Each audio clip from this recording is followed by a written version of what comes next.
কোনো জবাবদিহি করতে পারবা না ছেলের আব্বা। তামাশা করো আব্বা, অসুবিধা নাই, সব তামাশারই শেষ আছে। রৌদ্র যেমন কি হয়ে যায়, সূর্য যেমন ডুবে যায়, তো তোমার হায়াতও ডুবে যাবে, যৌবনও ডুবে যাবে।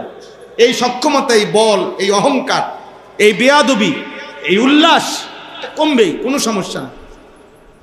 এটা ঘাবড়াবার কিছু না। মনে করো দুনিয়া কেউ পারলো না তোমার সাথে, কিন্তু আসমানওয়ালা ঠিকই তোমারে থামাই দিবে। তোমার আব্বা না পারে নাই, তোমার সমাজ তোমাকে বুঝাইয়া পারে নাই, তুমি আল্লাহও চিনলা না, মালিকও চিনলা না, সেজদাও চিনলা না, নামাজও চিনলা না, ইসলামও চিনলা না, নবীও চিনলা না, অহংকার করতে গিয়ে সব ভুলে গেলা। কোরআনুল কারীমের মধ্যে আছে ইবলিস কেন সেজদা করলো না, আল্লাহ তাআলা বলেন আবা ওয়াস্তাকবারা,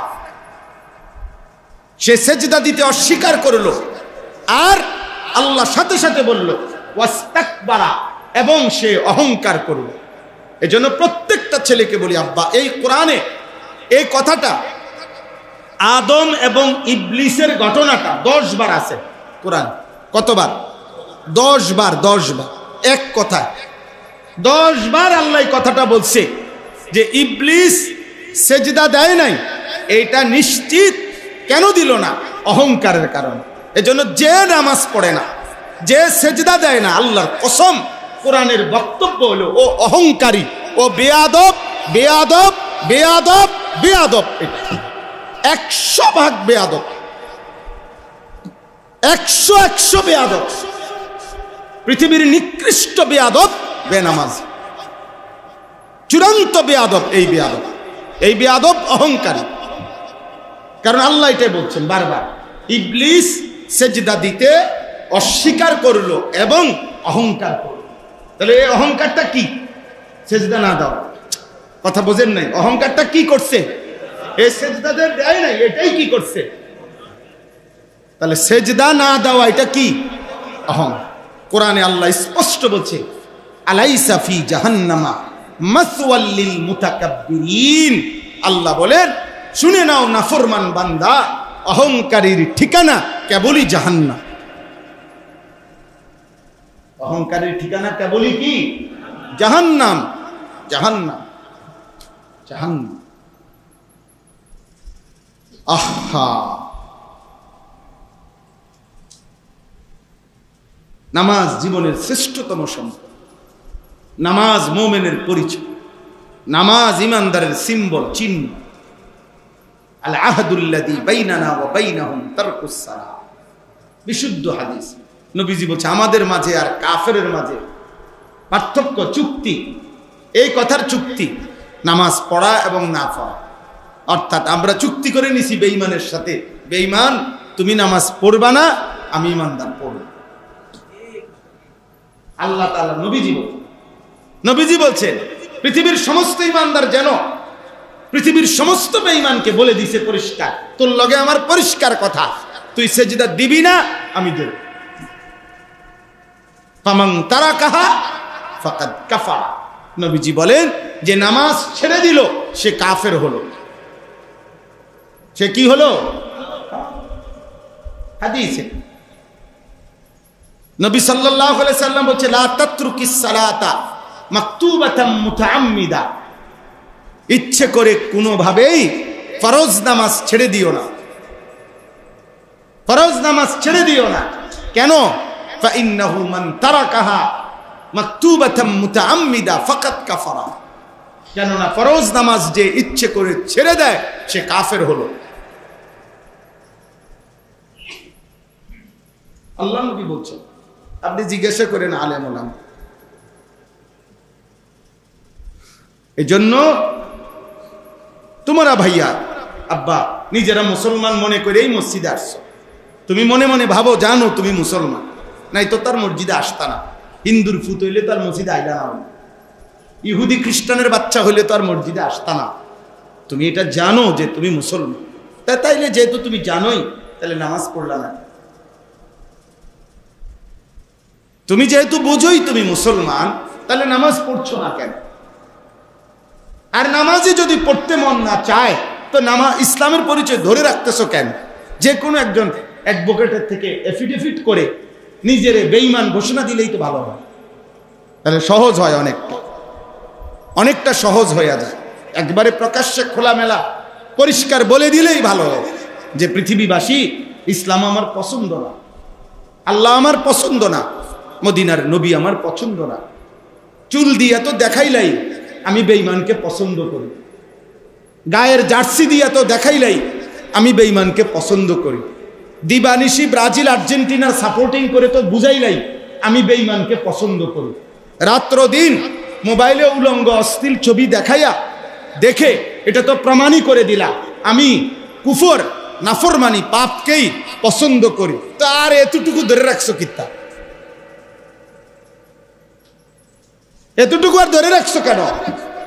এটাও ছিঁড়ে ফেলো, ইসলামের শেষ পরিচয়টুকু ছিঁড়ে দাও, খুলে দাও। এটা এই বাঁধন খুলে ফেলো। আব্বা, মুসলমানের সন্তান, বুঝতে শিখো, বুঝতে শিখো আব্বা, বুঝতে শিখো। হয়তো এমন কোনো দরদি অভিভাবকও নাই যে তোমাকে বুকে জড়াইয়া বুঝাবে যে গুনাহ ভালো জিনিস না। নারী, ছবি, নর্তকী, জিনা, ব্যভিচার, মদ, জুয়া, খেলা, তামাশা, এটা আমাদের কল্যাণের জন্য না। এই বিশ্বকাপ আমাদের কল্যাণের জন্য না। এর মধ্যে ন্যূনতম কোরআন সুন্নাহর কোনো কল্যাণ তো নাই আব্বা। পৃথিবীরও কোনো বৈশ্বিক দুনিয়ারও কোনো কল্যাণ এখানে নেই। আমি অসংখ্য মাহফিলে বলছি, পৃথিবীর ওরাই বলুক, ফিফা বলুক, যারা পৃথিবীতে যারা এই ওয়ার্ল্ড কাপের আয়োজন করছে, ওরাই বলুক যে এই খেলার দ্বারা পৃথিবীতে কি উদ্দেশ্যে এটা আয়োজন হচ্ছে। তারাই বলুক না যে এর দ্বারা পৃথিবীতে যুদ্ধ বন্ধ হইয়া শান্তি প্রতিষ্ঠিত হবে, এই পৃথিবীতে ধর্ষণ, ব্যভিচার, নারী নির্যাতন বন্ধ হইয়া যাবে, এই পৃথিবী থেকে মদ, জুয়া, নেশা, চরিত্রহীনতা বন্ধ হয়ে যাবে, এই পৃথিবী থেকে হত্যা, খুন, রাহাজানি বন্ধ হয়ে যাবে, এই পৃথিবীতে অবৈধ উপার্জন, মারামারি, হানাহানি অথবা অবৈধ সম্পদ লুণ্ঠন এটা কমে আসবে, এরকম কিছু কোনো ফায়দা কেউ তারা বলছিনি? বলেন, একজন বিবেকবান ছেলে যদি মায়ের পবিত্র দুধ পান করে থাকো তো তুমি বলো আব্বা, এর আখেরাতের দৃষ্টিটা তো আছেই, কিন্তু দুনিয়াবী দৃষ্টিতেও যদি আমরা বিশ্লেষণ করি, সমস্ত পত্রিকায় আসছে, অনলাইন এবং চ্যানেলের মিডিয়াতেও প্রচার হয়েছে, সারা তিন জায়গায় খেলা আয়োজন হবে আগামী শনিবার থেকে।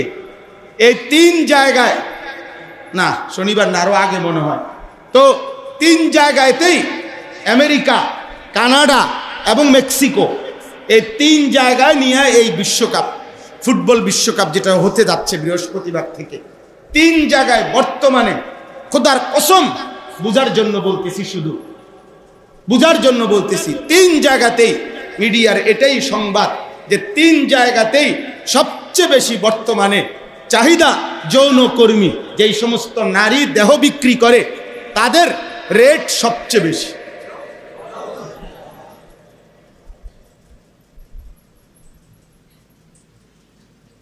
হ্যাঁ, আমি সুনির্দিষ্টভাবেই বললাম, দেখেই বলছি, পত্রিকার খবর এবং মিডিয়ার খবর দেখেই বলছি। এর মানে কি আব্বা? এর মানে কি? হ্যাঁ,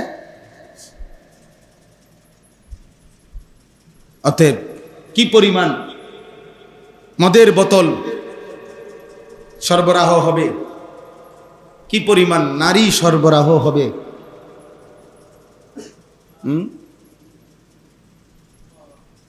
বলো না ভাই, কি পরিমাণ নাচ গান। তিনটা দেশের তিনটাতে উদ্বোধনী অনুষ্ঠান হবে, তো সেখানে নাচ গান হবে। তো ফুটবল খেলার সাথে নর্তকীর নাচের কি সম্পর্ক? বলে, নাচের কি সম্পর্ক? আর নর্তকী নাইচা ফুটবল খেলার কি উন্নয়ন?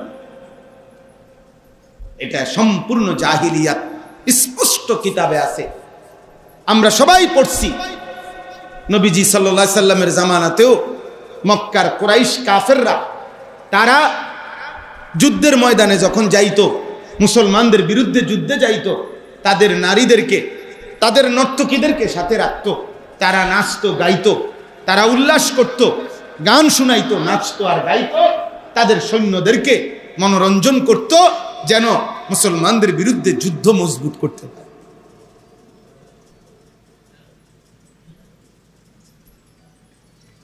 এজন্য ভাইয়া এটা বুঝো, আব্বা বুঝো, তোমরা যারা খেলোয়াড়দের জার্সি পড়েছ, গেঞ্জি, তোমরা নিজেকে স্পষ্ট দাঁড়িয়ে এখন বলো, এর দ্বারা তুমি নিজেকে কি পরিচয় দিতে চাচ্ছ?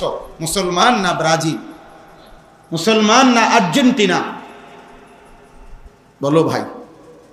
হ্যাঁ, মনে করো হাসি দিয়া উড়াইয়া দিলা, অসুবিধা নাই, তোমার জন্য পৃথিবী থামবে না, আমার জন্য পৃথিবী থামবে না, কারো জন্যই না। ফেরাউনের মৃত্যুতেও সূর্যের কিছু হয়েছে না, আবার আব্দুল কাদের জিলানির মৃত্যুতেও সূর্যের কি হয় নাই? কিছু হয় নাই, সূর্য চলতেই থাকছে। সময় কি চলে, সময় কারো জন্যই থামে না, ইমানদার হোক আর নাফরমান, কারো জন্যই আটকাবে না। আমরা যারা মাগরিবের নামাজ জামাতে পড়ছি, আমাদেরও সূর্য ডুবছে। তোমরা যেসব নাফরমান মাগরিবের নামাজ পড়ো নাই, তোমাদেরও সূর্য ডুবছে। এখন তোমাদের রোদ না, তোমাদেরও সূর্য ডুবা। অতএব সময় চলমান, সময় তোমারে নিয়ে আমারে নিয়ে চলতেই আছে। কিন্তু এই কথা বুঝাইতে হবে, এ কথা বুঝতে হবে, এ কথা বুঝতে হবে। পৃথিবীর উন্নয়ন কি, আমার দেশের উন্নয়ন কি? এই লক্ষ লক্ষ কোটি কোটি টাকা আমাদের বাংলাদেশেই যা ব্যয় হচ্ছে এই খেলাকে কেন্দ্র করে, আমার দেশের রাষ্ট্রের অর্জন কি, আমাদের বাংলাদেশের কি কি লাভবান হবে তোমাদের এই যুবকদের এই উল্লাসের দ্বারা? বলো, দেশের সমৃদ্ধি কি? আল্লাহ আমাদেরকে হেফাজত করে। এজন্য এটা স্পষ্ট, রাসূলুল্লাহ সাল্লাল্লাহু আলাইহি সাল্লাম বলছেন, আল্লাহর নবী বলছেন, যে ব্যক্তি যার সাদৃশ্য গ্রহণ করবে, খোদার কসম নবীজি বলছে ফাহুয়া মিনহুম, সে তাদেরই অন্তর্ভুক্ত হবে। নবীজি বলছেন আল মারউ মা মান আহাব্বা, যে যাকে ভালোবাসবে কিয়ামতের দিন সে তার সাথেই থাকবে। হাদিস শুনেন, চাচারা শুনলে খুশি হবেন। এই হাদিস যেদিন নবীজি বলছে, হযরত আনাস এই হাদিসের বর্ণনাকারী, হযরত আনাস রাদিয়াল্লাহু তাআলা আনহু, উনি বলছেন যে আল্লাহর কসম, ইসলাম গ্রহণ করার পর থেকে নবীজির সাথে আমরা সাহাবারা এর আগে আর কোনোদিন এত বেশি খুশি হই নাই।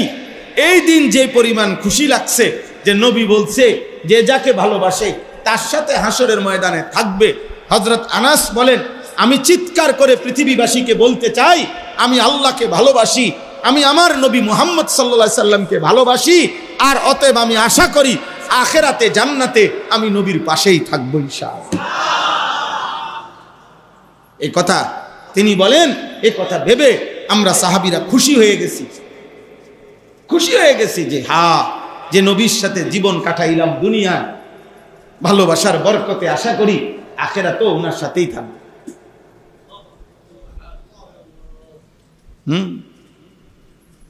একজন সাহাবী, স্পষ্ট হাদিসের মধ্যে আছে, এক সাহাবী নবী সাল্লাল্লাহু আলাইহি সাল্লাম একদিন একাকী ইস্তেঞ্জা করে বের হইছেন।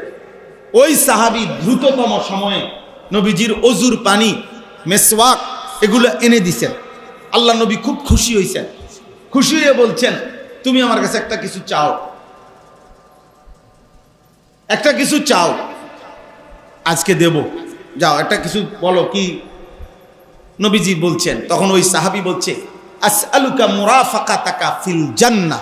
সুবহানাল্লাহ, ইয়া রাসূলুল্লাহ, আজ এই একান্ত বিশেষ দোয়ার সুযোগে আমি আপনার কাছে চাই, আমি জান্নাতে আপনার সঙ্গী হতে চাই।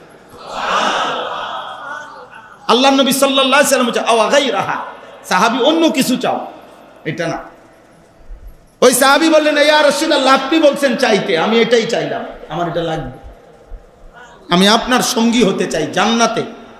আল্লাহর নবী সাল্লাল্লাহু আলাইহি সাল্লাম তখন বললেন, তাহলে ফাআইন্নি বিকাসরাতিস সুজুদ, তাহলে তুমি আমারে সহযোগিতা করো বেশি বেশি সেজদার মাধ্যমে, নামাজ ঠিক করে পড়ো, বাকিটা আমি দেখমু, আমি তোমারে জান্নাতে পাশেই রাখব।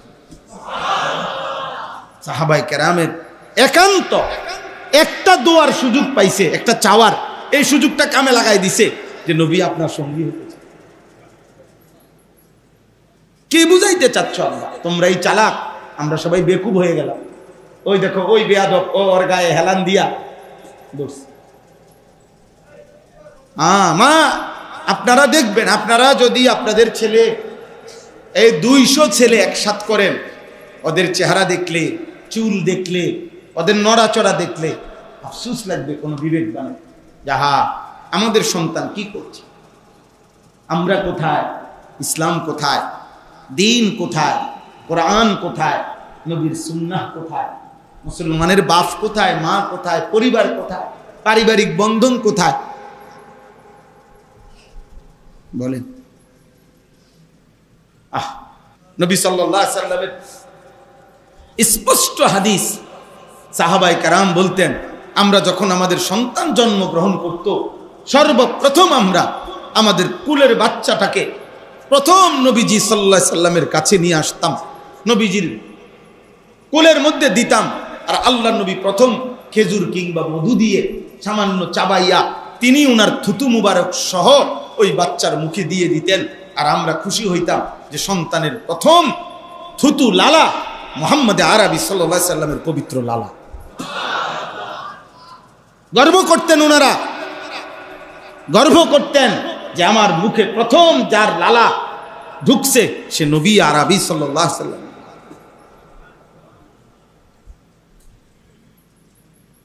আপনারা এক জায়গা না, সব জায়গায় বলি। এজন্য ছেলেদেরকে বলি, আল্লাহ যদি কারো বিবেক থাকে, না মানলেও কোনো অসুবিধা নাই, আমি তো বললাম তোমার জন্য আমি আটকাবো না, আমার জন্য তুমি আটকাইতা না, কারোর জন্যই কেউ আটকায় না, না মানলে কোনো অসুবিধা নাই। বাকি আমি যদি বিবেক থাকে তাহলে এই খেলাকে প্রত্যাখ্যান করো, এই জার্সি প্রত্যাখ্যান করো, এই চুল প্রত্যাখ্যান করো। আল্লাহ নবী সাল্লাল্লাহু আলাইহি সাল্লামের স্পষ্ট হাদিস, নবীজি কসম আল্লাহ, নবীজি বলছেন এই চুল একদিকে বড় আরেক দিকে ছোট, একদিকে চুল আছে আরেক দিকে চুল নাই, এটা স্পষ্টভাবে আল্লাহ নবী নিষেধ করছে। আন ইয়াহলিকা বা'দাহু ওয়া ইয়াতরুকা বা'দাহু, এটাকে কাজা বলে হাদিসের ভাষায়। কিছু চুল আছে কিছু চুল নাই, আল্লাহ রাসূল এটা নিষেধ করছে, নিষেধ করছে। আল্লাহ নবী সাল্লাল্লাহু আলাইহি সাল্লাম নিষেধ করছেন যে সূর্যের আলো আর ছায়া এরকম মুখোমুখি জায়গা, যেখানে সূর্যের আলো পড়তেছে তোমার এক সাইডে, আরেক সাইডে ছায়া, শরীরের একাংশে সূর্যের আলো আরেক অংশে ছায়া, এরকম জায়গায় বসো না। হাদিস,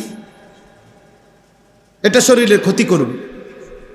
হাদিসে স্পষ্ট আছে, আল্লাহ নবী সাল্লাল্লাহু আলাইহি সাল্লাম বলছে, এক সাহাবী কোনো কারণে একটা জুতা পায়, আরেকটা জুতা হয়তো নাই অথবা হারায় গেছে, কিছু একটা হয়েছিল, আল্লাহ নবী সাল্লাল্লাহু আলাইহি সাল্লাম বলছেন এইভাবে, নাহা রাসূলুল্লাহ সাল্লাল্লাহু আলাইহি সাল্লাম নিষেধ করছেন, আল্লাহ নবী সাল্লাল্লাহু আলাইহি সাল্লাম আইয়ামশিআ ফি নালিন ওয়াহিদ, একটা মানে স্যান্ডেল দিয়া হাঁটতে ওই সাহাবীকে নিষেধ করছেন, বলছেন হয় দুইটাই পড়ো নয় দুইটাই খুলে ফেলো। তাহলে হয় তুমি পূর্ণ মাথা চারিদিকে সমান চুল রাখো, নয়তো পুরা মাথা কামায় ফেলো। তুমি এটা কি রাখলা? এটা কোন ধরনের চুল রাখলে বলো? 14 বছর বয়সেই বাপ ভুলে গেলা, 14 বছর বয়সেই মা ভুলে গেলা, 14 বছর বয়সেই আল্লাহ ভুলে গেলা, 14 বছর বয়সে রসুল ভুলে গেলা, 14 বছর বয়সে ইসলামের পরিচয় ভুলে গেলা, 14 বছর বয়সে কোরআনের পরিচয় ভুলে গেলা, 14 বছর বয়সে মায়ের পবিত্র দুধের কথা ভুলে গেলা, 14 বছর বয়সে এই মুসলিম সমাজের কথা ভুলে গেলা, 14 বছর বয়সেই মসজিদ থেকে বিচ্ছিন্ন হয়ে গেলা, 14 বছর বয়সে আজান থেকে বিচ্ছিন্ন হয়ে গেলা, 14 বছর বয়সে আল্লাহর কোরআন থেকে বিচ্ছিন্ন হয়ে গেলা। হায় নাফরমান, এভাবে যদি চলে 14 বছর, তোমার হালাত কি হবে? তোমার হালাত কি হবে? আল্লাহর নাফরমানি এই লাগাতার চলার দ্বারা হবেটা কি? ভাইয়া মোবাইল ধরতে নিষেধ করছি ভাই, এই যে এই ফালতু লোক, নিষেধ করা হয়েছে। তাহলে এই জন্য আমি বললাম, আপনারা বাবা চাচাদেরকেও আছেন, আপনাদেরকে বলা কি?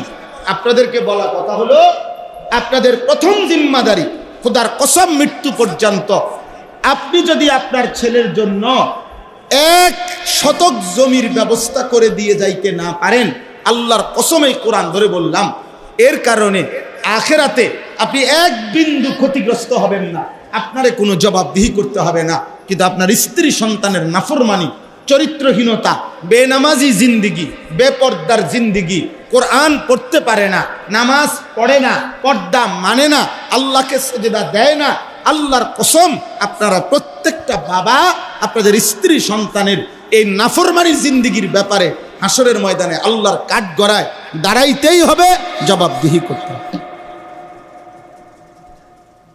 খাট পালং আর সোফা ফার্নিচারের জন্য জবাবদিহি করতে হবে।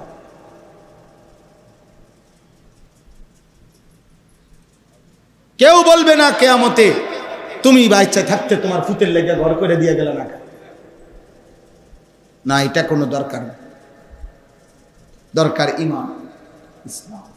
ওয়া'মুর আহলাকা বিস-সালাত ওয়াসতাবির আলাইহা, কোরআনের স্পষ্ট আয়াত।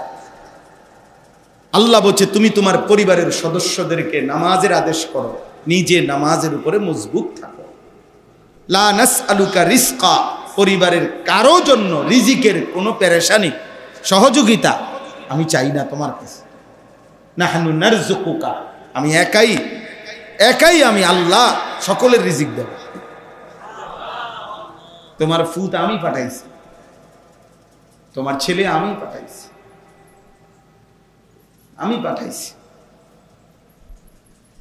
বুঝেন নাই কথা?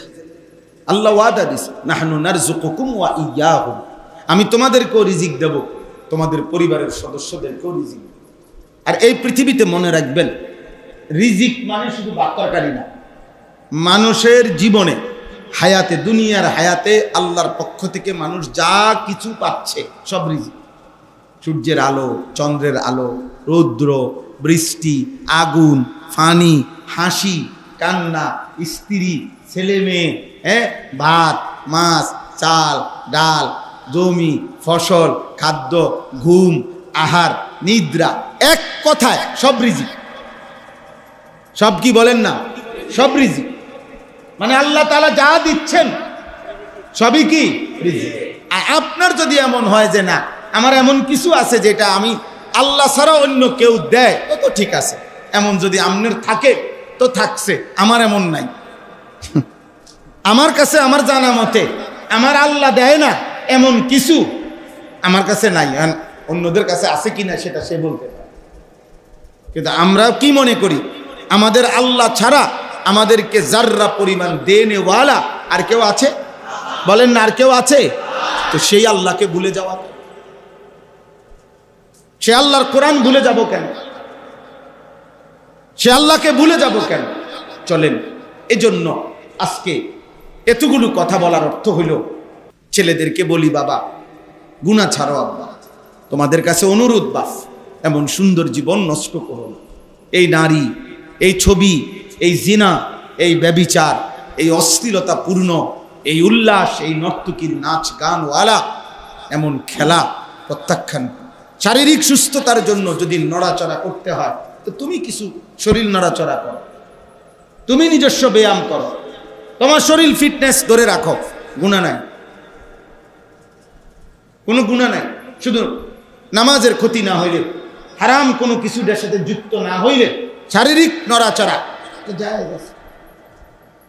বাকি এটার সাথে শরীয়তের কোনো কিছু কি হইতে পারবে না, খেলাফ হইতে, নামাজ ছুটতে পারবে না, হালাল উপার্জন ছুটতে পারবে না, এবং হারাম কিছু যোগ হইতে পারবে।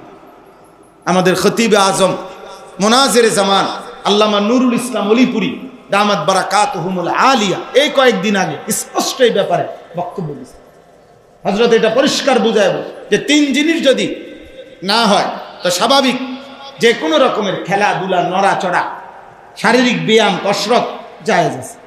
1 নাম্বার হলো এর দ্বারা আমার দ্বীনের আখিরাতের ক্ষতি হইতে পারবে না, গুনাহ হইতে পারবে না।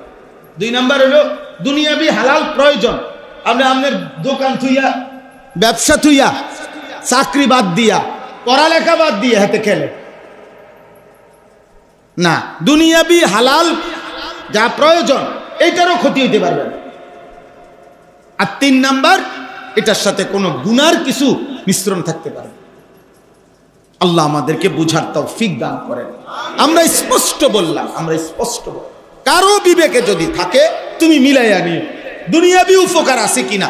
ব্রাজিল আর্জেন্টিনার সাপোর্টারের সাথে দুনিয়াবি আমাদের রাষ্ট্রের, তোমার জীবনের, তোমার পড়ালেখার, তোমার উপার্জনের কোনো কিছুর সাথে কোনো মিল নেই, সম্পর্ক নাই। বলে এটা এমনি শুধু না, এমনি নিজে নিজে আমি শুধু এমনি হাসি, নিজে আতফাও লারি, নিজে পাও, এরকম মানুষকে যেই কোনো মানুষ বলবে এতে পাগল। এটা যে কেউ বলবে যে এ পাগল, এ নিজে হাসে, তাহলে এটা বলারও তো সুযোগ নাই যে হুজুর আমি এমনি, এটা হালাল হারাম না এত কিছু বুঝি না, আমি এমনি খেলা দেখি না। এমনি দেখবা কেন? সুস্থ স্বাভাবিক মানুষ যে পাগল না, সে এমনি করে কেমনে?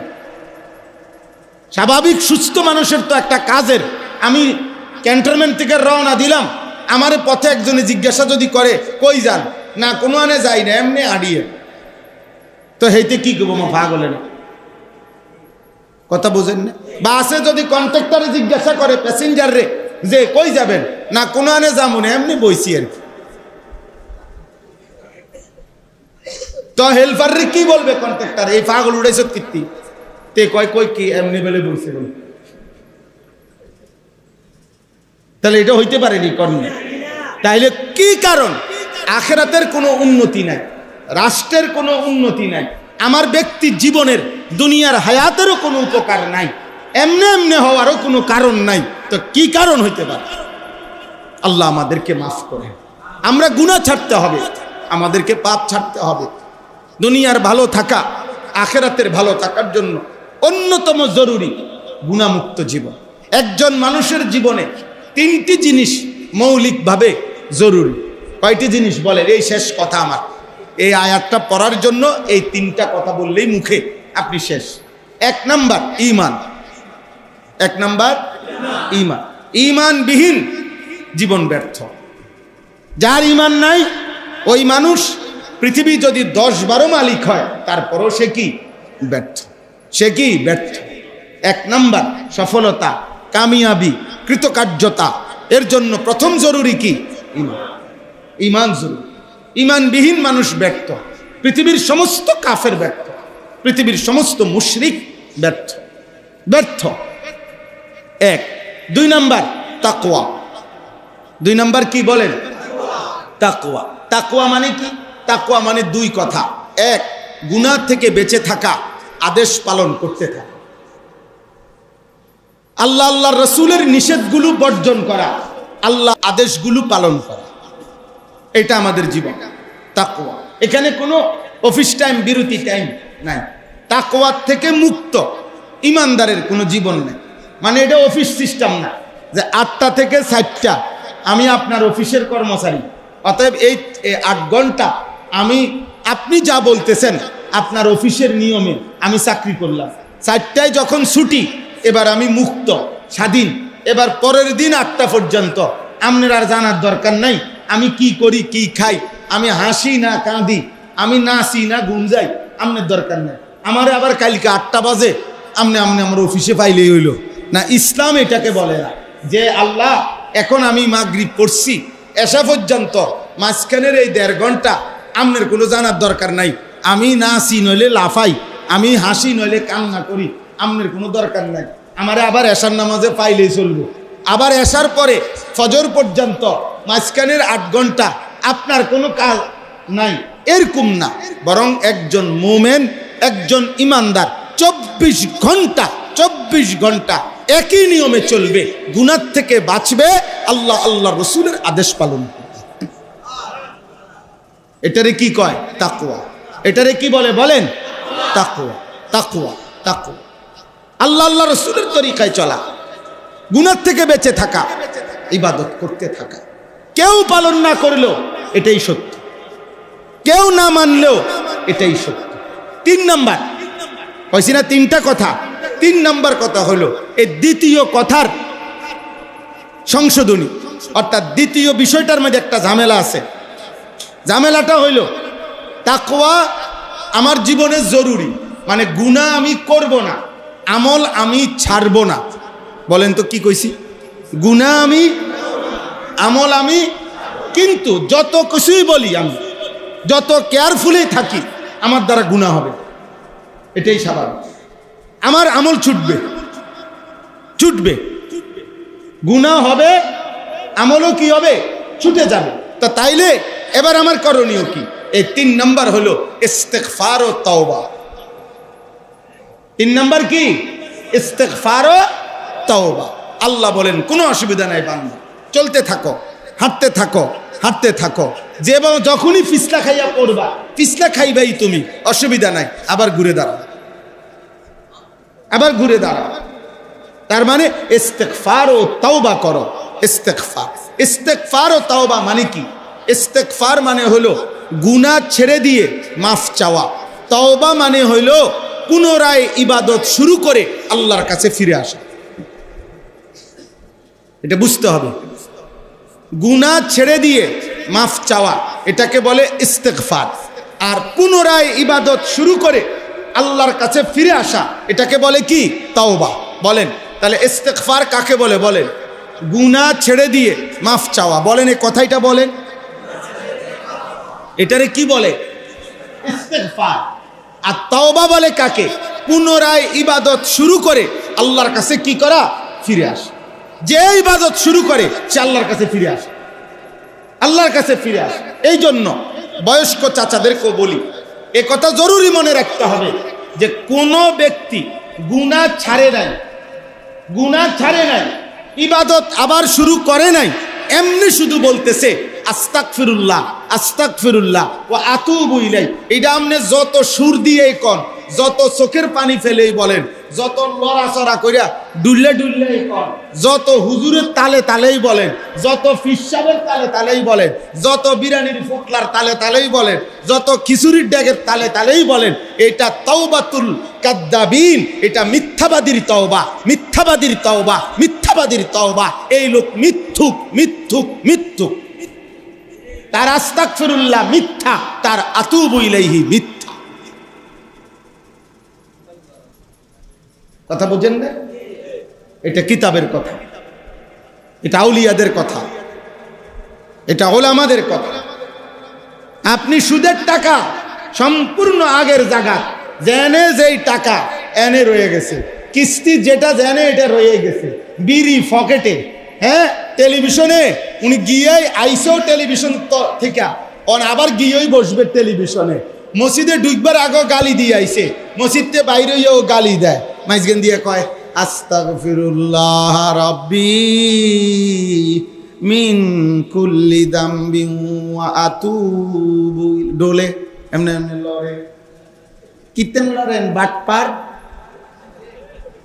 লড়েন, কিতেন কারে কন? এই আস্তাগফিরুল্লাহ কারে? আল্লাহ বুঝছে না, হ্যাঁ, ফেরেশতা এগুলো বুঝছে না। এটা আস্তাগফিরুল্লাহ, এমন আস্তাগফিরুল্লাহর উপরে আস্তাগফিরুল্লাহ, এমন আস্তাগফিরুল্লাহর উপরে কি? এমন তওবার উপরে তওবা। এটা বলে আর কি, এক বুজুর্গ ওনার পাশে হজে যাচ্ছেন, তো ওনার সাথে বিমানে আরেকজন হাজি সাহেব, দুজনের গায়ে এহরাম। তো ওই আল্লাহওয়ালাকে এই হাজি সাহেব, ওনার গায়েও এহরাম পরা, হজে যাচ্ছে।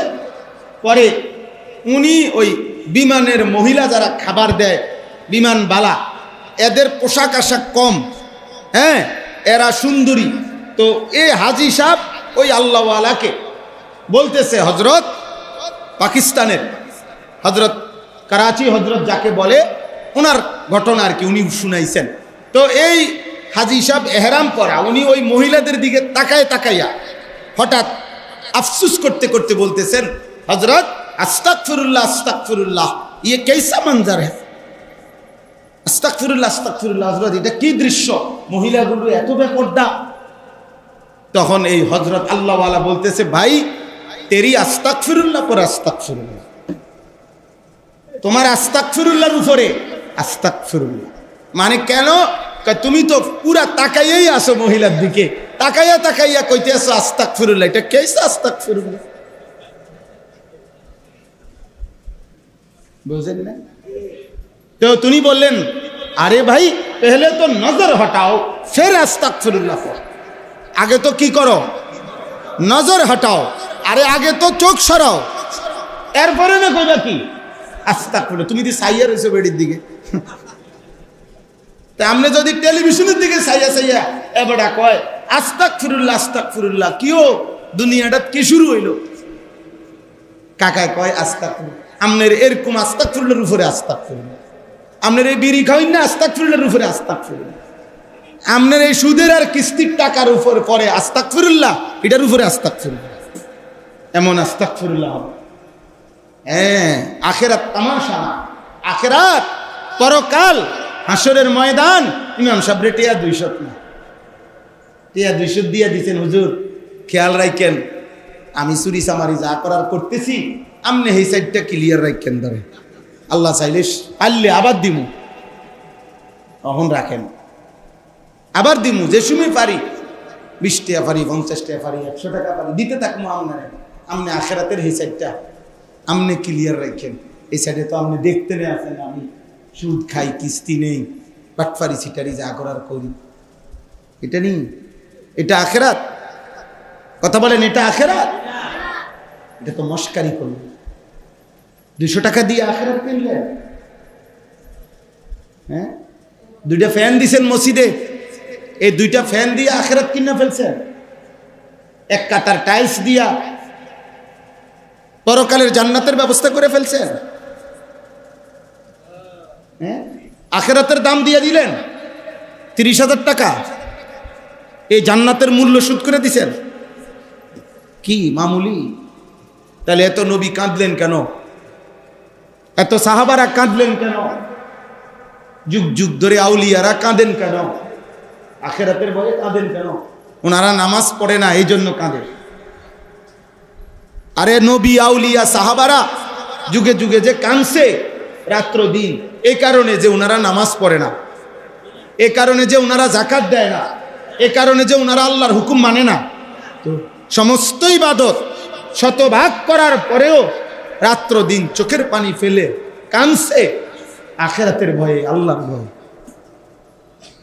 এটা না চলেন, কথা শেষ।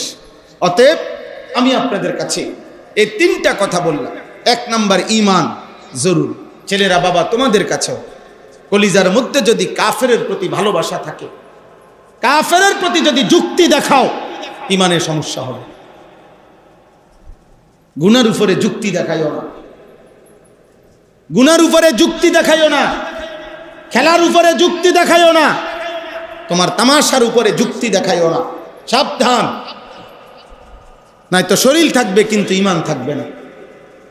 বাইচা থাকবা, ভাত মাছ খাইবা, ঈমান থাকবে না। সাবধান বললাম। একটা ছেলেকেও যদি বুঝে থাকো বললাম, বন্ধুদের খপ্পরে পড়ে, মোবাইলের আড্ডায় পড়ে, নর্তকীর নাচে পড়ে এমন সুন্দর জীবন শেষ করে দিও না। নর্তকী তোমারে চেনে না, অসৎ বন্ধুরা তোমারে মনে রাখবে না, কারোই কারো বন্ধু থাকে না। আমার প্রাইমারি স্কুলের জীবনের কোনো বন্ধু আর আমার আশেপাশে থাকে না, কে কোথায় থাকে আমি জানি না। আমার মাধ্যমিক লেভেলের কোনো বন্ধু আমার সাথে এখন থাকে না, আমি জানি না কে কোথায় আছে। চলার পথের বন্ধুরা হারিয়ে যাবে, আমি একাই থেকে যাব। একদিন সবাই হারাইতে হারাইতে একদিন আমি এমন জায়গায় পৌঁছবো, এমন গর্তে, যে গর্তে আমার স্ত্রীও আমার পাশে থাকবে না, আমার ছেলে মেয়েও আমার পাশে থাকবে না, আপনজন কেউ আমার সাথে থাকবে না। ওইটার নামই হচ্ছে কবর। ওইটার নাম কি বলেন? সেদিন আমি শতভাগ একা হয়ে যাব, একা হয়ে যাব। এজন্য হাদিসে আছে, আল্লাহর নবী বলছে, কবর ডাক দিয়ে বলে, দুনিয়ার মানুষ, আনা বাইতুল ওয়াহদা, আমি একাকিত্বের ঘর। আনা বাইতুদ দুদ, আমি পোকামাকড়ের ঘর। আনা বাইতুল গুরবা, আমি অপরিচিতের ঘর। অপরিচিত মানুষ দুনিয়াতে ঘর দেখলে আরেকজনের বাড়ি গেলেও বোঝে কোনটা বাথরুম, কোনটা ড্রয়িং রুম, কোনটা ডাইনিং রুম। মানুষের একটা আইডিয়া আছে, আছে না? প্লাস্টিকের দরজা, এটা দেখলে বুঝুন যে এটা বাথরুম। স্বাভাবিকভাবে প্লাস্টিকের দরজা এগুলো বলা হয় কি? বাথরুম। ওয়াশরুম কোনটা, এটা বোঝে সে। কোনটা ডাইনিং রুম, ওই সোফা আছে যে রুমে, এটা আন্দাজ করে সবাই, এটাই কি রুম? সামনের রুম, ডাইনিং রুম। তাহলে দুনিয়ার মানুষ একজনের ঘর আরেকজনের ঘর দেখলেও চিনে। আল্লাহ রসুল বলে, কবর বলে যে, হে দুনিয়াবাসী, আমার কাছে আসলে দুনিয়ার যত ঘর তুমি জীবনে দেখছো, কোনো ঘরের সাথে মিল পাইবা না, এটা অপরিচিত ঘর, অপরিচিত ঘর। হ্যাঁ, আমি সেদিন ব্রাহ্মণবাড়িয়া রাত 2:30 বাজে এক কবরস্থানে আমরা আরো 2-3 জন মিল্লা জিয়ারত করতে গেছিলাম। রাতের তখন বাজে 2:30, গভীর রাত, একাকী, সর্বোচ্চ 3-4 জন মানুষ আমরা। বড় কবরস্থান, আমাদের একজন নিকটতম মানুষের কবর সেখানে ছিল। তো আমি ওনার জানাজায় যাইতে পারি নাই, দূরে কোথাও মাহফিলে ছিলাম, যার কারণ পরে অনেকক্ষণ দাঁড়াইছিলাম, আধা ঘন্টা। চারিদিকে তাকায় দেখলাম অনেক কবর, লাইট আছে সুন্দর। তা আমার সাথের ওপরে বললাম যে, এই পৃথিবীতে মাটির উপরে কত উল্লাস, কত আয়োজন, কত চিৎকার, কত কিছু হইতেছে, এই মানুষগুলো এখানে পড়ে আছে চুপ, এরা নড়েও না, এরা কথাও বলে, কোনো হাসি, কোনো কান্নাই এদের উপরে কোনো প্রভাব ফেলে না। এই জন্য যুবক কলিজা যদি নরম না হয়, কোনোদিন একাকী, তুমি একা কবরস্থানে যাবে। ওই দেখেন, ওই ওরা ওইখানে, ওই দেখেন হাসাহাসি করতেছে। মাশা আল্লাহ বরকত দান করেন তোমাদের, আল্লাহ তোমাদেরকে বরকত দেন। আফসোস, আফসোস। সবসময় দেখবেন এরকম, কিছু দিল আছে পাথর। আল্লাহ তাআলা কোরআনে বলছে, কিছু পাথর আছে যে পাথর ফাইটা আল্লাহর ভয়ে, সূরা বাকারাতে আছে, খোদার কসম। আল্লাহ বলছে, কিছু পাথর আছে আমার, এমন পাথর যে পাথর আমি আল্লাহর ভয়ে ফাইটা পানি বাইর। এ তো কোরআন শরীফের আয়াত। আর কিছু নাফরমান আছে এমন, এই নাফরমান তার উপরে আসমানের গজব যখন পড়ে, তখনও বেঈমানে আল্লাহর দিকে ফেরে। এজন্য হাদিস আছে, আবু জাহেলকে যখন আব্দুল্লাহ ইবনে মাসউদ কল্লা কাটতেছিল বদরের যুদ্ধের দিন, আবু জাহেল এই বেঈমান তখন বলছে, আবু জাহেল আব্দুল্লাহ ইবনে মাসউদকে বলছে যে, কল্লাটা একটু বাড়াইয়া কাইটো, যাতে করে দূরের থেকে মানুষ বুঝে এটা সর্দারের কল্লা। এটা হাদিস। কত বড় বেঈমান! বলছে কল্লা বাড়াইয়া কাটো, একটু বাড়াইয়া কাটো, যাতে দূরের থেকে চিনা যায় এটা সর্দার আবু জাহেলের কল্লা। এই জন্য আব্বা মনে রাখো, আবারও বলছি, দিল নরম করো, আল্লাহকে ডাকো, আল্লাহকে ডাকো। কেউ ডাকে না তোমারে, কেউ ফিরায় না। তোমাদের চুল দেখে অনেকে বুঝে যে এই জঙ্গলি রে, ডাইকা লাভ হবে না, এটা বাদ। তোমাদের হাঁটা চলা দেখলে অনেকে বুঝে। এই জন্য সমাজের মানুষ আর তোমাকে ডাকে না, লজ্জায় ডরে, মনে করে কুকুর ডাক দিলে হয়তো সরে যাইবে, কিন্তু এই সরবে না, এই আর ফিরাই দেবে। তার চাইতে ভালো বাদ দাও, চলতে থাকুক, নষ্ট হয়ে গেছে গেছে, আর কি করবে। অসংখ্য ছেলের জীবনে এমন যে যাদেরকে আর কেউ ডাকে না, মার কাছে বাপে কইয়া ফুলের ফুতের বাপে বাধ্য, এই অজাত আর মানুষ হইতো না, জিঙ্গাও কি করব, দেশে থাকবো না বিদেশ যাইবো না কিতা করবো, কও বাইর করো, বাড়িতে বাইর করো। আর তার অত্যাচার, তার যন্ত্রণায় গায়ে সইতেছে না, বাইর করো, টেহা গেলে যা। এই নাফরমানের জীবন, মা বাপ পর্যন্ত যার থেকে মুখ ফিরাই নিছে, তার জীবনের আর আছে কি? আছে কিছু? আল্লাহ আমাদেরকে মাফ করে দেন। চলেন ভাই, কথা শেষ। অতএব এই তিনটা জিনিস, 1 নাম্বার হলো ঈমান, বলেন। 2 নাম্বার তাকওয়া, 3 নাম্বার ইস্তিগফার ও তাওবা। ঈমান মানে আল্লাহ, আল্লাহ রাসূলের প্রতি পূর্ণ বিশ্বাস। তাকওয়া মানে গুনাহ থেকে বেঁচে থাকা, ইবাদতে লেগে থাকা। আর যখনই গুনাহ হবে, যখনই আমল ছুটে যাবে, 3 নাম্বার কি? ইস্তিগফার ও তাওবা। ওই গুনাহ ছেড়ে দিয়ে মাফ চাইবো, পুনরায় আবার ইবাদত শুরু করে আল্লাহর কাছে ফিরে আসবো। তাওবা। আল্লাহ আমাকে, আপনাদেরকে সকলকে তৌফিক দান করেন। এই আয়াতের বক্তব্য এটাই। এই শেষ কথা হলো, আল্লাহ ওয়াদা দিছে, বান্দা ওয়া আনিস্তাগফিরু রাব্বাকুম সুম্মা তুবু ইলাইহি, সমস্ত গুনাহ ছেড়ে দিয়ে মাফ চাও, আবার ইবাদত শুরু করে আমার কাছে ফিরে আসো। আমি ওয়াদা দিলাম তোমার 2টা জিনিস দেব। ইউমাত্তিউকুম মাতাআন হাসানান ইলা আজালিম মুসাম্মা, তোমার বাকি হায়াত, দুনিয়ার জীবনের বাকিটুকু হায়াত, তোমার সমস্ত প্রয়োজন হালালভাবে, পবিত্রভাবে আমি আল্লাহ পূরণ করে দেব। যদি ইস্তিগফার ও তাওবা ঠিক রাখো, আমি আল্লাহ ওয়াদা দিলাম তোমার সমস্ত উপকরণ দুনিয়ার আমি দেব, তবে হারাম না, হাসানান, যা পবিত্র। নারী চাহিদা তোমার আমি পূরণ করে দেব, পবিত্র স্ত্রী দিয়া, নর্তকী দিয়া না, মোবাইলের উলঙ্গ নারী দিয়া না, বেশ্যার পতিতা দিয়া না, পবিত্র স্ত্রী দিয়া। টাকা দরকার, টাকার চাহিদা পূরণ করে দেব, সুদের টাকা দিয়া না, কিস্তির টাকা দিয়া না, লোনের টাকা দিয়া না, ওজনে কম দিয়া টাকা না, বাটপারি সিটারি কইরা চুরি ডাকাতি করার টাকা না, হালাল পবিত্র টাকা দিয়ে আমি প্রয়োজন পূরণ করে দেব। ইউমাত্তিউকুম মাতাআন হাসানান ইলা আজালিম মুসাম্মা, আমার কাছে ফিরে আসো বান্দা, গুনাহ ছেড়ে দিয়ে আমি আল্লাহর কাছে আসো।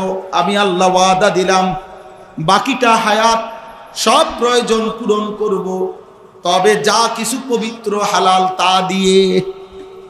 কি দিয়ে না? গুনাহ দিয়ে না। হারাম কিছু ধরতে হবে না, কুত্তার গোশত, শুকরের গোশত খাইতে হবে না, সুদের টাকা, কিস্তির টাকা নিতে হবে না, মোবাইলের নর্তকী দেখতে হবে না। আনন্দই তো দরকার, হালাল দ্বারা আনন্দ পূরণ করে দেবো। আমি তো অনেক সময় বলি, আমার 4.5 বছরের মেয়ে আছে, ছোট মেয়ে।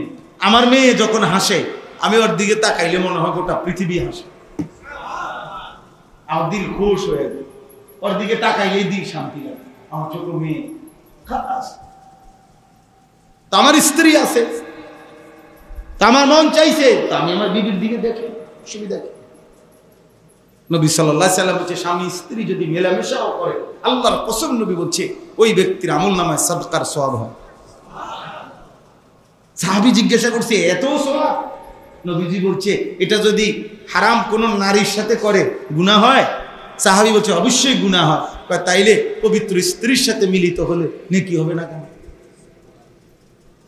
কেমন কথা! ওয়ায়ুতি কুল্লাযী ফাদলিন ফাদলা। আর 2 নাম্বার হলো, আল্লাহ বলেন তোমার সমস্ত নেক আমলের বিনিময়ে আখিরাতে তার চাইতে বড় বিনিময় জান্নাত দিয়ে দেব।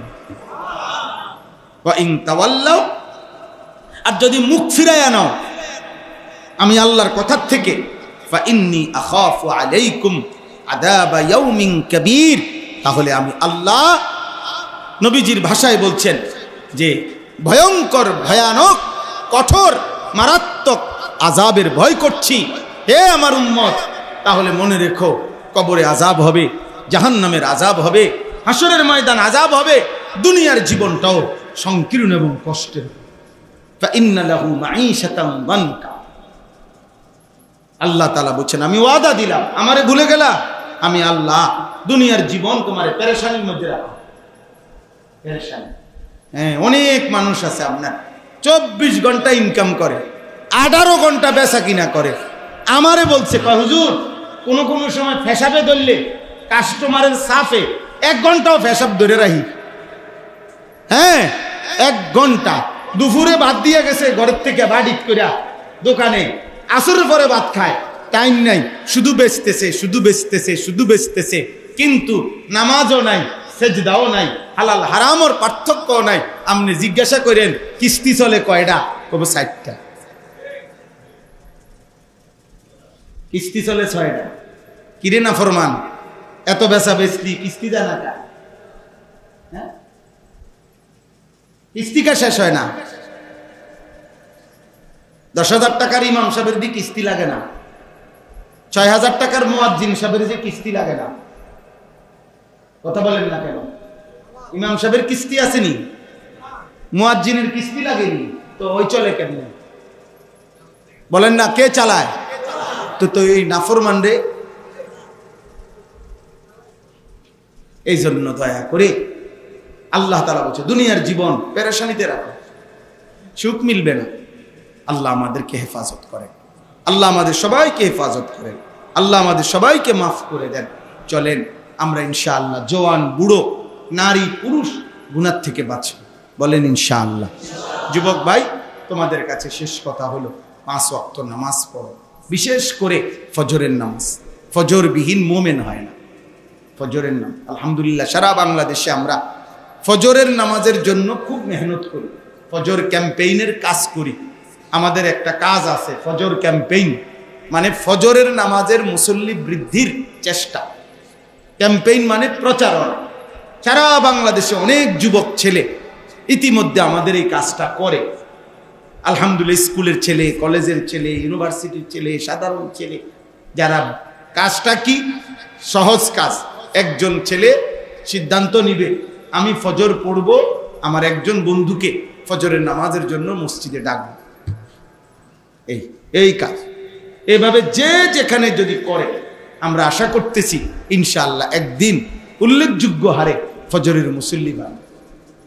আমি সেদিন সিলেটে গত 1 মাস আগে ফজরের নামাজের পরে বয়ান করছি। আমাদের একটা সিলেটের বিভাগীয় শহরে 3 তালা মসজিদ, মেন সদরে বিভাগের মেন মসজিদে। তো যাওয়ার সময় রাত্রে যখন আমরা বাসার থেকে মসজিদের দিকে যাইতেছিলাম, এই পরিমাণ ছেলে সাইকেল দিয়ে দিয়ে দেখছি মসজিদে যাইতেছে ফজরের নামাজ। কারণ আমি পাশে যিনি ছিল আমার মনসুর ভাই, আমি বললাম মনসুর ভাই হইতে পারে আজকে ফজরের নামাজের জন্যই মনে হয় ইমাম সাহেবের তালায় জায়গা পাইতেন না। ঠিক এই কাছে গেছি মসজিদের সামনে, মুয়াজ্জিন বলতেছে হুজুর যে তালায় ইমাম দাঁড়ায় দোতলায়, এনে একজনের আর জায়গা নেই ফজরের নামাজ। তা আমরা স্বপ্ন দেখি একদিন এমন হবে জুমার নামাজের জন্য যেমন মানুষ দাঁড়াইয়া থাকে, একদিন ফজরের নামাজের জন্য ইনশাআল্লাহ দাঁড়াইয়া থাকবে। একদিন মসজিদ কমিটি বলবে ফজরে মুসল্লি জায়গা হয় না, মসজিদ বাড়াও। এখন যেমন কি বলে জুমার নামাজে কি হয় না, জায়গা হয় না, এর লেগে 3 তালা বানাও। একদিন জুমা এবং ফজর বরাবর হবে ইনশাআল্লাহ, হবে ইনশাআল্লাহ, হবে হবে। হয়তো আমি কামে লাগছি বা লাগলাম না আর কি, ইসলাম বিজয়ী হবে। নবীজির কথা বাস্তবে কি হবে। আল্লাহ তোমাদেরকে তৌফিক দান করেন। যাদেরই সুযোগ হয় নিজেরা ইমাম সাহেবের মশওয়ারা নিয়ে নিজেদের মধ্যে, যেই যুবকরা মাহফিলের আয়োজনের সাথেও জড়িত ছিলে, তোমরা বসো। একজন হলে একজনই বসো। কারো হাসি, কারো ঠাট্টা, কারো মস্কারি, কোনো অসৎ সমবয়সী বন্ধুর টিটকারিতে ঘাবড়াইয়া যাইও না, ঘাবড়াইয়া যাইও না। 2-4 জন মুনাফিক, 2-4 জন বেঈমান, 2-4 জন নাফরমান শয়তান তাদের ভিতরে সোয়ার হইয়া ওদেরকে দিয়া তোমাকে টিটকারি করবে, কিন্তু এতে ঘাবড়াইলে হবে না। আমি যখন কুমিল্লা শহরে, আমরা যে সময় মাদ্রাসায় পড়তাম, আমি শহরেই বড় হয়েছি, আমার ডানে বামে আশেপাশে কমপক্ষে 10 কিলোমিটারের ভিতরে একটা ছেলে ছিল না মাদ্রাসা পড়তো। আমরা যে সময় বাড়িতে আসতাম, বাসায় আসতাম, পুরা মুসাফিরের মতো মনে হইতো যে একজন বন্ধু সমবয়সী নাই যে মাদ্রাসায় পড়ে। এর মধ্যে পড়ালেখা করছি আলহামদুলিল্লাহ, এর মধ্যে পড়া। তো স্কুলের বন্ধুরা, স্কুলের প্রাইমারির ক্লাসমেটরা পড়তো। 4র্থ শ্রেণীর একজন ক্লাসমেট ক্লাস 4-এ পড়ছি যখন, ও এখন জগন্নাথ ইউনিভার্সিটির প্রফেসর, আমার বন্ধু, সে আমারে ফোন দিয়া নাম্বার যোগাযোগ করে কথা বলছে যে দোস্ত আমি তোমার সেই ছোটবেলার 4র্থ শ্রেণীর বন্ধু। হ্যাঁ, অতএব ঘাবড়াবার কিছু নাই। একজন ছেলেও যদি ফিকির করো আল্লাহ বরকত দিবে, আল্লাহ তৌফিক দান করেন। আমার একটা ফিকির জীবনের, আমি চেষ্টা করি আব্বা আপনাদের কাছেও দোয়া চাই, মুসলমানের কিশোর যুবক নওজোয়ান আল্লাহর দিকে ফিরবে, এটা আমার খুব চেষ্টা। আমার কত হলো স্কুলে পড়ুক, কলেজে পড়ুক, ইউনিভার্সিটিতে পড়ুক, কোনো অসুবিধা নাই, যে যেখানে পড়ুক কিন্তু দিন শিখুক, আল্লাহ চিনুক, প্রয়োজন পরিমাণ কমপক্ষে কোরআন, সূরা, কেরাত, দোয়া, কালাম শিখুক। এই জন্য আমাদের মাদ্রাসা কুমিল্লা ক্যান্টনমেন্ট ময়নামতি সাহেবের বাজার, ওই মাদ্রাসায় আমরা আজকে 2 বছর যাবত প্রতি 2 মাস পর পর 3 মাস পর পর আমরা শুধু স্কুল কলেজের ছেলেদের জন্য কোর্স করাই, কখনো 1 দিনের, কখনো 3 দিনের। উদ্দেশ্য হইল এই অল্প সময় মুসলিম ছেলেরা দিন শিখবে, অজু, নামাজ, সূরা, কেরাত, দোয়া, কালাম, রুকু, সেজদা শিখবে, যেটুকু পারে, যেটুকু সম্ভব হয়। গত বছরও আমরা বরাবর 500-র উপরে ছেলে 3 দিনে 6 দিন, মোট 2 বারে আমরা স্কুল কলেজের ছেলেদেরকে 3 দিন রাইখা অজু নামাজ শিখাইছি। আবার একদিনে প্রায় 650-র মতো ছেলে সকাল থেকে রাত পর্যন্ত দিন শিখাইছি আলহামদুলিল্লাহ, আমাদের ওস্তাদ ছাত্র দিয়ে। আল্লাহর নবী সাল্লাল্লাহু আলাইহি ওয়াসাল্লাম বলেন, যার অন্তর মসজিদের সাথে লেগে থাকে, মানে মসজিদে যার দিল পড়ে থাকে, অন্তরের টান যার মসজিদের দিকে, রাসূলুল্লাহ সাল্লাল্লাহু আলাইহি সাল্লাম বলেন আল্লাহ তাআলা তাকে কিয়ামতের দিন আরশের নিচে ছায়া দান করবে। 7 ধরনের ব্যক্তি আল্লাহর আরশের নিচে ছায়া পাবে, এর মধ্যে একটা হলো এই ব্যক্তি যার অন্তর, রাজুলুন কলবুহু মুআল্লাকুন বিল মাসাজিদ, যার অন্তর পড়ে থাকে কোথায়? মসজিদ। নবী সাল্লাল্লাহু আলাইহি সাল্লাম বলেন, আরে নবীজির বিখ্যাত সাহাবী হযরত আব্দুল্লাহ ইবনে মাসউদ রাদিয়াল্লাহু তাআলা আনহু বলছেন, নবীজির জামানায় মসজিদে জামাতে নামাজ পড়তো না। কারা? তিনি বলেন একমাত্র প্রচন্ড অসুস্থ ইমানদার আর মুনাফিক, প্রসিদ্ধ, সবার কাছে পরিচিত মুনাফিক। শুধুমাত্র আমরা বুঝতাম যে এই 2 শ্রেণী ছাড়া কোন ইমানদার মুসলমান পুরুষ মসজিদে জামাত ছাড়া থাকতো না। 2 শ্রেণী জামাত মিস করত, এক কিছু অসুস্থতার কারণে, আর দ্বিতীয়ত হলো কিছু মুনাফিক যারা। এই জন্য নবী সাল্লাল্লাহু আলাইহি সাল্লামের জামানায় মসজিদে অনুপস্থিত ব্যক্তিকে ওনারা মুনাফিকই ভাবতেন, আর নয়তো অসুস্থ। তো অসুস্থ হইলে তো ঠিক আছে, মারিদ, হাবাসাহু মারিদ, অথবা আল মুনাফিক ইউরাফু নিফাকুহু, যার মুনাফিকি সবাই জানতো। এই জন্য এখান থেকে তোমরা ছেলেরাও আন্দাজ করা উচিত, বাবারাও সবাই, আমি আপনি সবাই, আপনি মুমিন না মুনাফিক, এটার বাহ্যিক একটা চিহ্ন এটাও। মসজিদের সাথে আপনার সম্পর্ক কি? মসজিদের সাথে আপনার আসা যাওয়া কেমন? মসজিদের জামাতে আপনার আসা যাওয়া কেমন? হযরত আব্দুল্লাহ ইবনে ওমর বলছেন, নবী সাল্লাল্লাহু আলাইহি ওয়াসাল্লামের জামানায় ফজরের নামাজে কোনো মুসল্লিকে আমরা না দেখলে আমরা 2টা জিনিসই ভাবতাম, সে হয়তো রোগাক্রান্ত আর নয়তো মুনাফিক। তৃতীয় কোনো বিষয় হইতে পারে না। মুসলমান না, মুসলমান ফজরের নামাজের জামাতে আসে নাই, অথচ সে মুসলমান। উনি বলেন আমরা এটা তারে ভাবতাম না, আমরা ভাবতাম হয়তো কি মুনাফিক, নয়তো কি অসুস্থ। স্পষ্ট হাদিস, স্পষ্ট। এই জন্য ভোটার আইডি কার্ডে আপনি লিখে দিচ্ছেন ধর্ম ইসলাম, আপনি এটা যথেষ্ট মনে করেন। জন্ম নিবন্ধন সনদে লিখে দিচ্ছেন আপনি ধর্ম ইসলাম, এরপরে আপনি মন মতো চলবেন, আর ইসলাম আপনার কাছে ঠেকা খাইয়া গেছে যে আপনারে বেহেশত দিতে হবে। জি না, ভাতখানা আর বেহেশত এক কথা না। পেশাব পায়খানা আর দুনিয়া ভোগ করা আর জান্নাত এক কথা। ও ভাত মাছ চাল ডাল দুনিয়া, এগুলো আল্লাহ তাআলা খাবার, জানোয়ারকেও খাওয়া। কুকুর বিড়ালও প্রতিদিন খায়, ঘুমায়, পেশাব পায়খানা করে।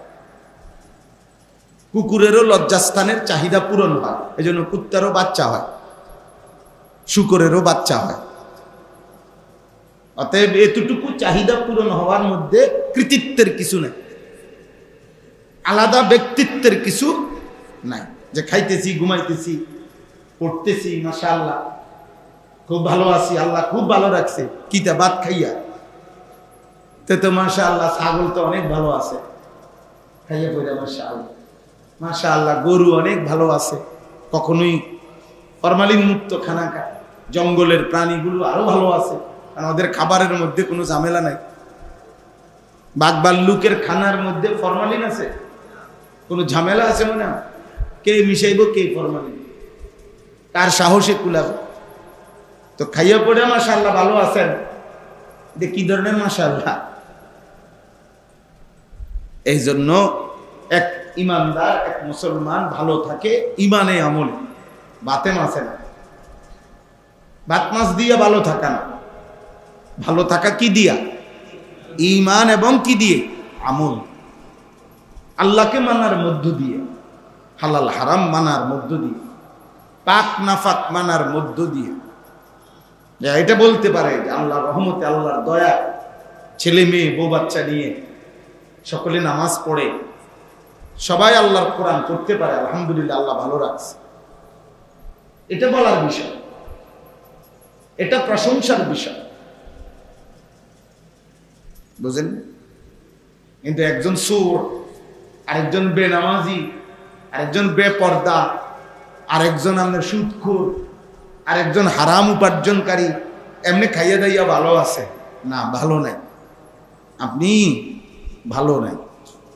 নাফরমান ভালো থাকে না, পাপী কখনো কি থাকে না, ভালো থাকে।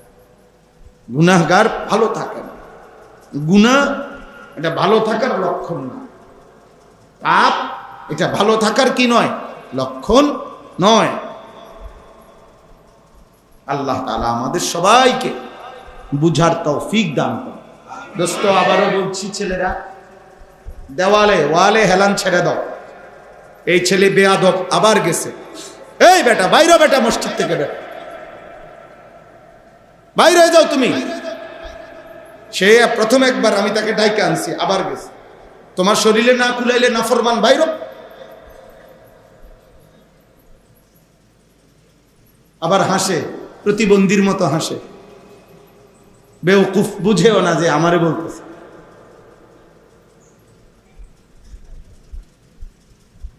ওয়াল ছাড়ো, হেলান ছাড়ো, তোমার শরীর, আবারও তো বলছি, আমি অনুমতি দিছি, তুমি চলে যাও। না পারলে শরীরে না কুলাইলে, ওদের আমার শরীরে তাল নাই, আমি যে বইয়া থাকুম আমার এই দুর্বল নাই। গুনাহ 14 বছরের ছেলে কেউ দুর্বল বানায়,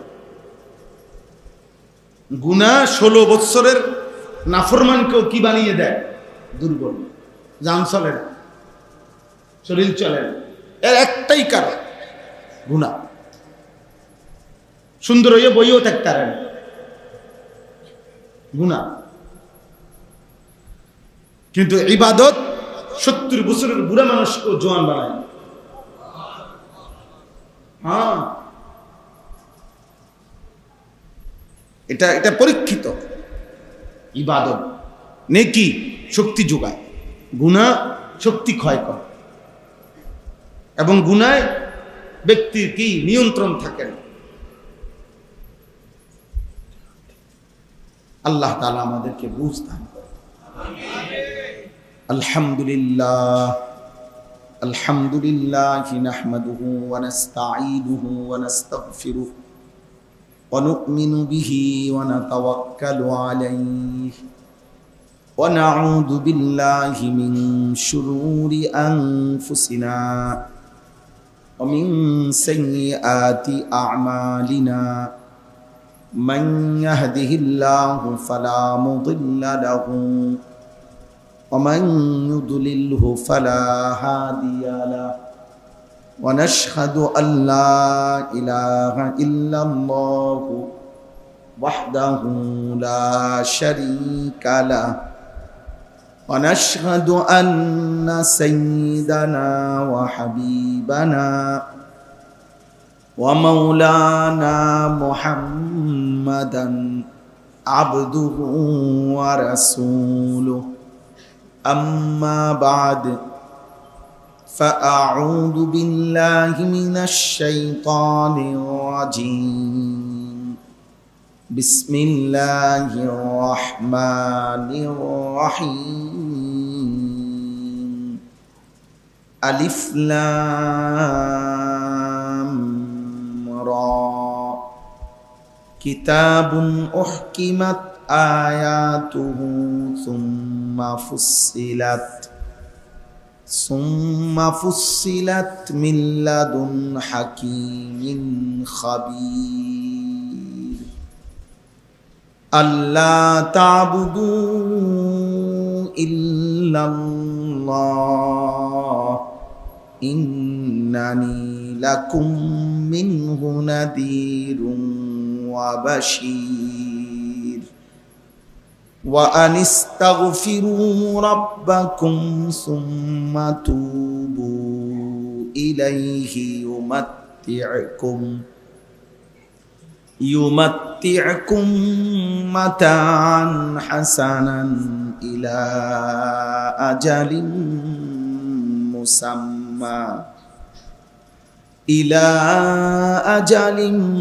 مسمى ويؤتي كل ذي فضل فضله وإن تولوا فإني أخاف عليكم عذاب يوم كبير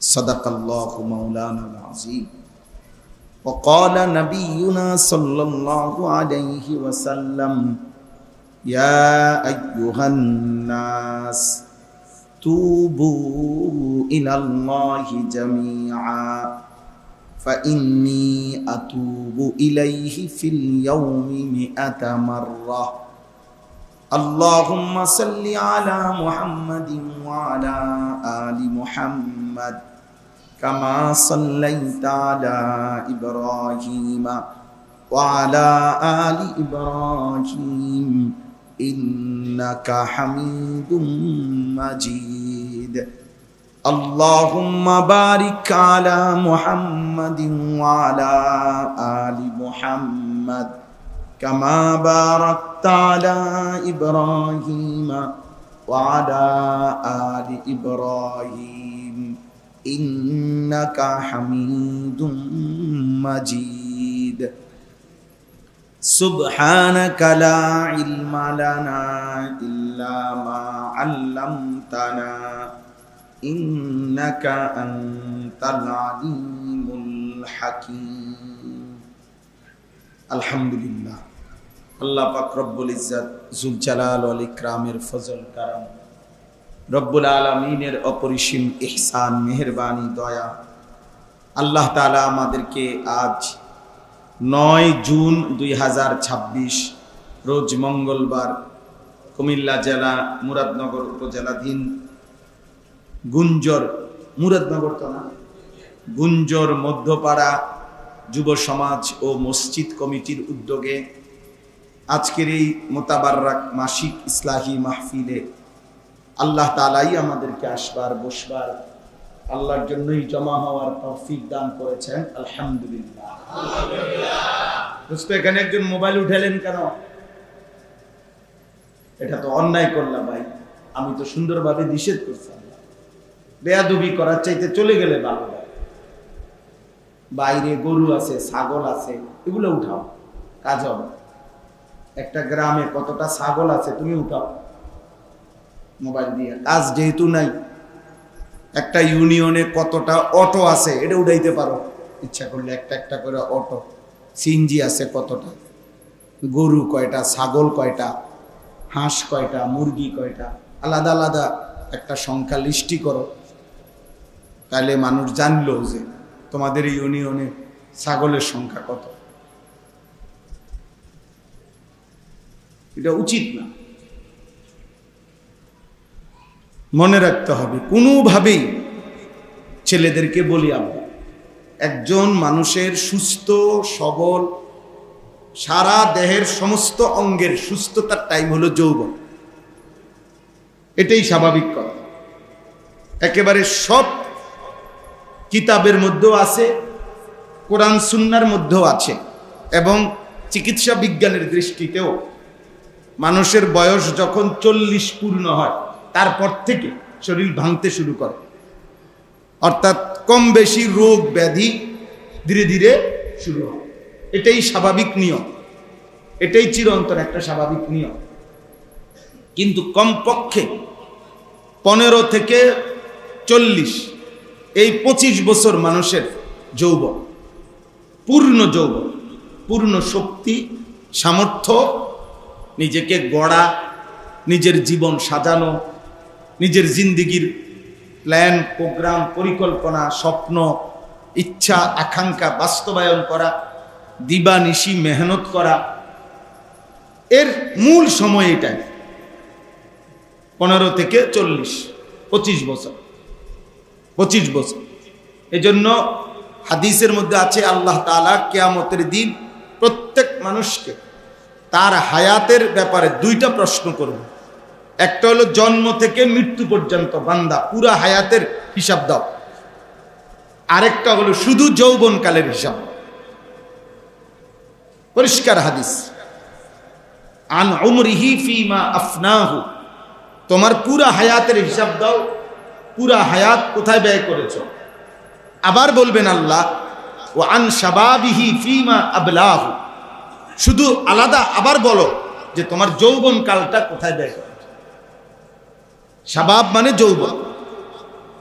এই জন্য সূর্য সকালবেলা উঠে বিকালবেলা ডুবে, এজন্য সকালের সূর্য উঠতে সময়ও তাপ কম থাকে, দুপুরের পরে আবার যখন সূর্য ভাঙতে শুরু করে ডুবতে শুরু করে তখন আবার কমতে থাকে, কিন্তু মাঝখানে কিছুক্ষণ টাইম সূর্যের প্রখর তেজ থাকে। তো মানুষের হায়াত ছোটবেলায় সে বড় হইতে থাকে আর 40-এর পরে বুড়া হইতে থাকে, তো ওই 2 সময়ে তার দুর্বলতা থাকে। কিন্তু 15 থেকে 40 এটাই দুপুরের টাইম, যখন সূর্যের পূর্ণ আলো তেজ থাকে, ঠিক যৌবনের ওই টাইমটা হায়াতের জীবনের তেজ থাকে তখন। এই জন্য ভালো কিছু করিল তখন, অসৎ চরিত্রহীন লম্পট হইল তখন। তখন যুবক ইচ্ছা করলে সারা রাত্র নামাজ পড়তে পারে, যুবক ইচ্ছা করলে সারা রাত্র নেশা করতে পারে, সে ইচ্ছা করলে সারা রাত্র ইবাদতের কাজ করতে পারবে, সে ইচ্ছা করলে সারা রাত্র জিনা ব্যভিচার আর নারীর আড্ডায় জুয়ার আড্ডায় শেষ করে দিবে, তার উভয়টা করারই শক্তি আছে। এজন্য এটা গুরুত্বপূর্ণ। এই সময়টা যে ধরে রাখতে পারে সে দুনিয়াতেও সফল হয়, আখিরাতেও সফল। এই সময়টা যে ভেঙে যায়, নষ্ট হয়ে যায়, এই চরিত্রহীন একদিন দুনিয়াতেও আফসোস করে, আখিরাতেও আফসোস করবেই, কোনো সন্দেহ, কোনো সন্দেহ। এই জন্য কোরআনুল কারীমের মধ্যে আছে, নাফরমান পাপী হাসরের ময়দানে আফসোস করবে আর বলবে, ইয়া লাইতানি লাম আত্তাখিজ ফুলানান খলিলা, হায় আমি যদি অসৎ এবং মন্দ লোককে দুনিয়ার হায়াতে বন্ধু না বানাইতাম, তাহলে আজ আমি জাহান্নামী হতাম না। অসৎ বন্ধুর খপ্পরে পড়ে, চরিত্রহীন মানুষের খপ্পরে পড়ে আমি বরবাদ হয়ে গেছি।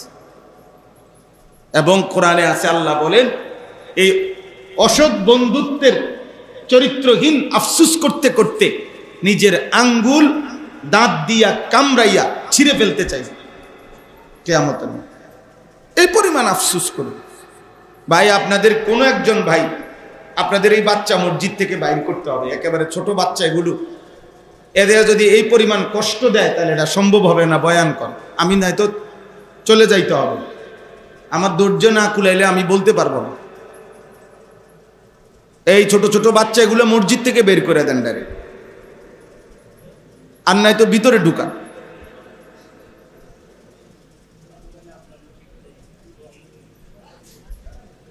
একজন একজন বুঝের মানুষ জিম্মাদারি থাকেন ওইখানে চলেন। তাইলে আমি আপনাদের যারা বয়স্ক বাবা আছেন, আপনারা যারা ছেলেরা আছো ভাই, সবার জন্য কথা এটা, জীবনের হায়াতের একটা হিসাব বুঝতে হয়। মানুষের দুপুরের আগে মেন পরিশ্রমের টাইম, এতে যদি এই সময় ঘুম যায়, আসরের পরে কাম শুরু করলে হে গুছাইতে পারত না, কাজটা কি করতে পারবে না, কুলাইতে পারত না। আল্লাহর কুদরতি নিজাম দেখেন এত সুন্দর। আল্লাহ তাআলা সময়ের বন্টন নামাজের সাথে এমন সুন্দর করছে যে ফজর থেকে জোহর এখানে কমপক্ষে 7 ঘন্টা গড়ে ডিস্টেন্স, ব্যবধান প্রত্যেক দিনে সারা বছর। তাইলে এটা কর্মের টাইম। আবার এশার পরে ফজর পর্যন্ত এখানেও 6-7 ঘন্টার ডিস্টেন্স, এটা ঘুমের টাইম, আমার বান্দার বিশ্রামের টাইম। এই জন্য এশার পরে ফজর পর্যন্ত ফরজ নামাজ দেয় নাই, ফজরের পরে জোহর পর্যন্ত লম্বা টাইম কোনো ফরজ নামাজ দেয় না। আল্লাহ যেন বলছে, বান্দা ফজর পড়ে মনোযোগ দিয়ে তুমি কাজে লাগো, একদম জোহর পর্যন্ত কাজ করো, আবার এশা পড়ে তুমি ঘুমায় পড়ো, আবার একদম ফজরের ওয়াক্ত পর্যন্ত ঘুমাও, উঠা ফজরের নামাজ পড়ো। নাই তো জোহর থেকে আসর ব্যবধান কম, আসর থেকে মাগরিব ব্যবধান কম, মাগরিব থেকে এশা ব্যবধান কি 1.5 ঘন্টা 2 ঘন্টা গড়ে এতটুকু ব্যবধান।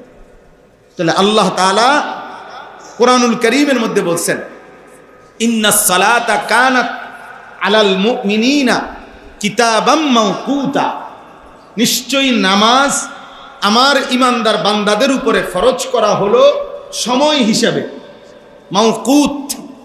অর্থাৎ আমি আল্লাহ তাআলা এটা এলোমেলো দিছি এমন না, আমি আল্লাহ তাআলা এটাকে কি করেছি, হিসাব করে সময় আমার বান্দার পরিবার, প্রয়োজন, জিন্দিগির প্রয়োজনীয় বিষয়, আয় উপার্জন, বাজার, ব্যবসা, লেনদেন সব কিছুর ব্যাপারে খেয়াল রেখে ঘুম, আহার, নিদ্রা সব কিছু মাথায় রেখেই আমি আল্লাহ তাআলা নামাজের সময় হিসাব করে নামাজকে বন্টন করেছি।